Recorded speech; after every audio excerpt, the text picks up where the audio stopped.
Hi everyone. Today I wanted to make a video about a major shift that I've been having um, with experiencing a lot of Mandela effects at once.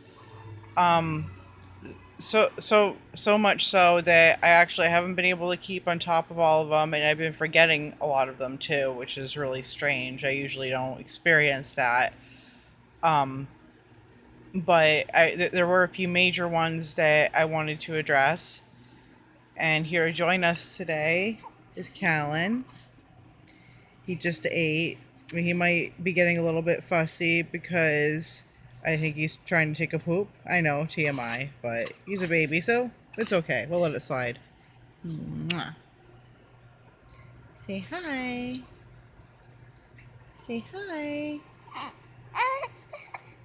Oh. Yeah, I might be a little bit fussy, so I might have to pause a couple of times throughout the video. Hopefully not too much, because I want to get this done fairly quickly if I can, but no promises. um, so I'm going to start with an incident that happened with some friends of me and Steve's. I'm not going to say their names because, privacy and all. But they're a couple, and she insisted that at one point at their old place that they had Netflix. He swears up and down that they never did, and he said that she was singing to somebody else, and she swears up and down that no, we had Netflix. So joking around, well, kind of joking around, I said, oh, it's a Mandela effect, blah blah blah, and they pretty much ignored my statement, which isn't a big surprise. And if you ask me, it was probably for the best, because you know how people get with that whole thing if they haven't really recognized it or anything like that. So I just kind of left it alone. And then shortly after, a friend, she really loves the show Roseanne. She has a box set, of all the older episodes, and it's one of those shows that she'll just pop it in and watch it whenever. Um, so there was this episode that she's seen 1,000 times with a whole part in it that she doesn't remember. And it's when DJ has to make a sundial for his science project, and he's looking for something to make his sundial out of, and he ends up using her birth control. Um, and me and my friend were watching this, and we look at each other, and she's like, I've seen this episode 1,000 times, and not once have I seen this part. And so I proceed to tell her about the Mandela effect, and she gets awfully quiet and doesn't really say much. I kind of felt bad because she's been having anxiety off and on, so I probably, it's one of those things that I probably shouldn't have brought it up. Especially since she had never heard of the Mandela effect before. So I kind of felt like an ass afterwards, like telling her all about the Mandela effects and the different theories and all that stuff. I mean, she usually likes deep conversations like that, but when somebody's experiencing the Mandela effect and they'd never heard of it, never experienced it before, and this is their first time, um, take this story as a warning that sometimes it's probably um, better not to bring it up suddenly if somebody's been already been kind of having anxiety. It probably should have occurred to me not to do that. Because it can get too real for them.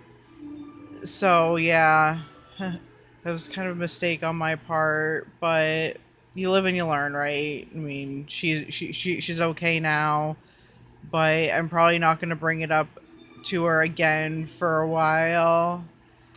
Um, so yeah, it's the end of that story.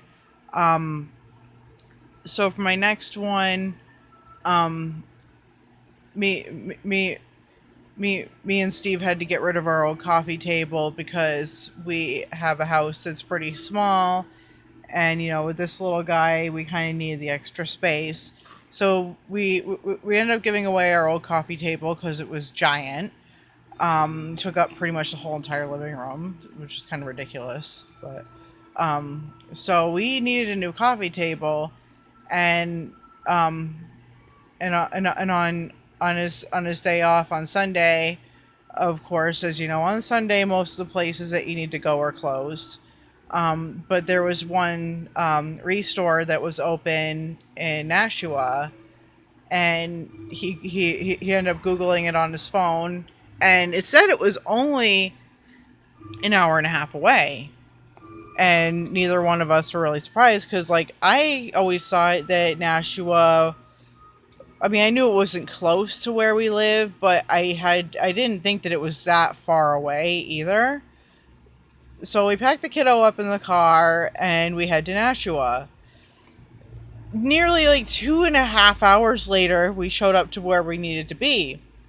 Now, on that trip, we swear that we lost like a whole hour's worth of time. Because soon before you know it, this poor little guy is fussing, and we realize it's time to feed him.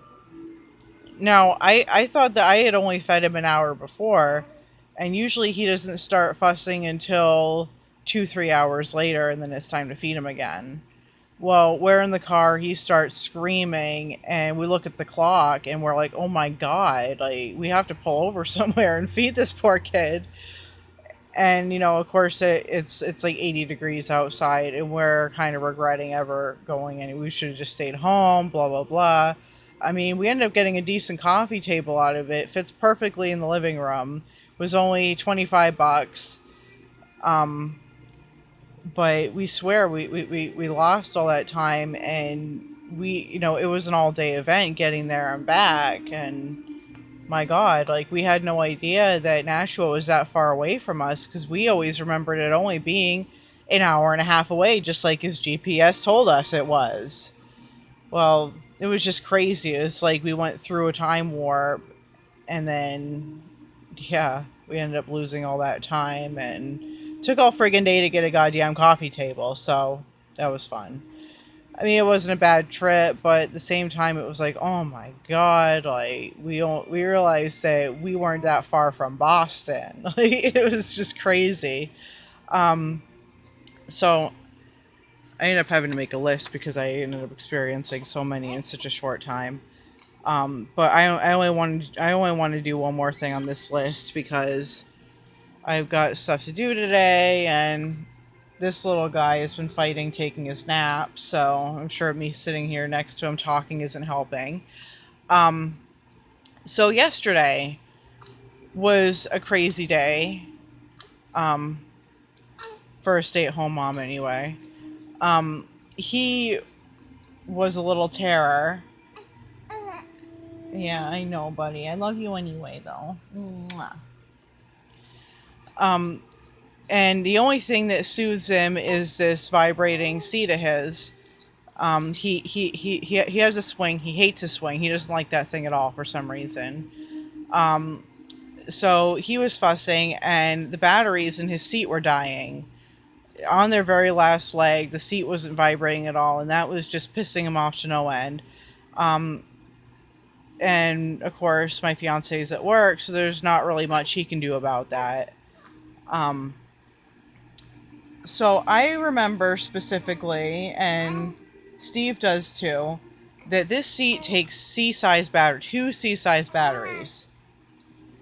Well, we had no C-size batteries, so the brother-in-law comes home and he's about to go into town again, so I pull out $20 and tell him to get me a pack of C-size batteries. So he goes and he picks me up some C-size batteries. I end up having to unscrew the damn thing because Fisher Price is cool like that. They want you to go through all these obstacles before you can actually replace the damn batteries in the seat. So I end up unscrewing them, and what does it take? One D-sized battery. Who knew? I didn't. And both me and Steve swear up and down that darn thing takes C-size batteries. We never once remembered D-size batteries because we got the D-size batteries for the swing that he doesn't like.